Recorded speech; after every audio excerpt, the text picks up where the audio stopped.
कई व्यक्ति तो कहते हैं जी हमारे तो ना भाई ये दीपक लगा देती है। ठीक है, दीपक तो लगा देती है, कर्मकांड ये कर देगी, चाहे आपकी पुत्री हो, चाहे आपकी पत्नी हो, चाहे आपका पुत्र हो, लेकिन संसार तो आप भी छोड़ोगे। और जब हाकिम की सीढ़ियां चढ़ोगे तब पूछा जाएगा, चित्रगुप्त जी महाराज देखना क्या प्रोग्राम है? बोला जी भगवान तो कहीं दूर दूर तक है ही नहीं।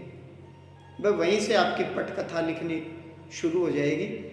क्योंकि याद रखना, शास्त्र कहते हैं पति जो शुभ कर्म करता है, चाहे या न चाहे, पत्नी को उसका दशांश मिलता है। और पति जो पाप कर्म करता है वो चाहे तो भी पत्नी को नहीं मिलेगा, उसी का है। और पत्नी जो शुभ कर्म करती है केवल उसी को मिलता, पति को नहीं मिलेगा। वो देगी तो मिलेगा, उसके अकाउंट में जो भी कुछ है पुण्य कर्म वो किसी को भी नहीं मिलेगा, वो जिसको चाहे उसको दे सकती है।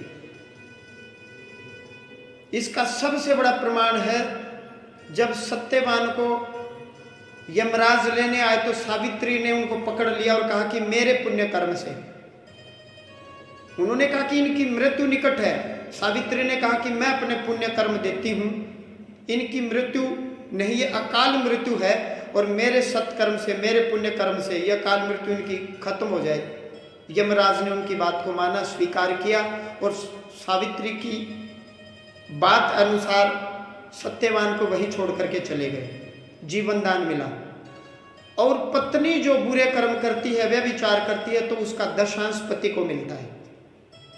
पति भले ही मना करता रहे।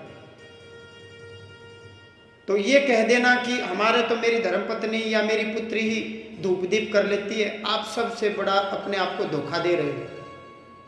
अपना भजन, अपना परमात्मा का चिंतन अपने ही बिस्तर पर शांत चित्त होकर के, सीधी कमर करके, और 2 मिनट 5 मिनट भगवान शिव, माता दुर्गा या जिसमें आपका मन लगता हो उनका चिंतन कीजिए। जिस भी ईश्वर के रूप स्वरूप को मानते हो उनकी चालीसा का पाठ कीजिए, या उनके वैदिक या पौराणिक मंत्र का, या जो आपके गुरु ने दिया है। अपने बिस्तर पर बैठ करके 5 मिनट 10 मिनट प्रतिदिन, 24 घंटे में जिस भी दिन आपने 5 मिनट भी परमात्मा का नाम नहीं लिया, पशु समान वो दिन आपका गया। आप पशु, वो दिन आपका खराब गया। केवल 5 मिनट। ठीक है, धूप दीप कोई भी लगाए, घर में दीपक एक ने लगा दिया, अगरबत्ती लगा दी, भगवान जी की आरती किसी एक ने कर दी। मैं तो नाम सुमिरन की बात कर रहा हूं, चिंतन की बात कर रहा हूं। एक दौर ऐसा था, वशिष्ठ जी ध्यान लगाते थे, गौतम ऋषि ध्यान लगाते थे।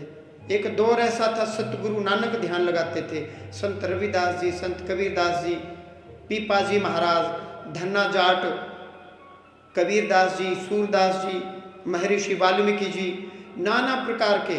उस समय उन्होंने ऐसा कभी नहीं किया। कबीरदास जी ने कभी नहीं कहा अपनी धर्मपत्नी को कि मैं व्यापार करने जा रहा हूं, तू धूप दीप कर दिया कर। ना संत रविदास जी ने कहा, ना सतगुरु नानक ने कहा कि तू धूप दीप कर दे और मैं व्यापार के लिए जा रहा हूं। इसलिए अपनी ऊर्जा, जब पुरुष कमाता है उसकी ऊर्जा ही बिगड़ गई तो फिर कमाई कहां से होगी?